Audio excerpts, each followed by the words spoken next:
Hello friends, welcome back to our channel Harshasri cars. నేను మీ Tirupati Nayak, Telangana state, Jagtial, Darur Bharat petrol pump opposite Harshasri cars. Vehicle వచ్చేసి Maruti Suzuki Swift VDI diesel vehicle. Second owner 1,20,000 kilometre తిరిగింది. మొత్తం వీడియోలో చూడండి. ఎవరికైనా వెహికల్ ఉన్న location Telangana state, Jagtial, Darur Bharat petrol pump opposite Harshasri cars. Vehicle వచ్చేసి ఇది ప్రజెంట్ డీజిల్ వెహికల్ 2013 2028 మే వరకు వెహికల్ ఒక ఆర్సీ అయితే వ్యాలిడిటీలో ఉంటుంది. ఇంటీరియర్ బ్రహ్మాండంగా ఉంది sir. Full video Harsha Sri cars YouTube ఛానల్లో ఉంది, చూసుకోవచ్చు. ఎక్స్టీరియర్ కూడా ఒక్కసారి చెక్ చేసుకోవచ్చు. డీజిల్లో 20+ అయితే మైలేజ్ ఉంటుంది. టైర్లు వచ్చేసి 70-80% ఉన్నాయి sir.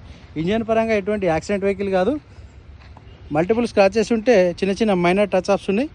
1248 cubic capacity 1.3 litre diesel ఇంజన్లో ఎటువంటి నాయిస్ అయితే లేదు సార్. షోరూమ్ నుంచి వచ్చిన పెయింటే ఉంది. బానెట్ కూడా ఎటువంటి రీప్లేస్మెంట్ లేదు. మల్టిపుల్ స్క్రాచెస్ కోసం అయితే 2-3 ప్లేస్లలో చిన్న చిన్న వర్క్ అయితే చేయించడం జరిగింది. వెహికల్ మొత్తం చూడండి వీడియో. ఎవరికైనా ఇంట్రెస్ట్ ఉంటే కాల్ చేసి. Thank you for watching.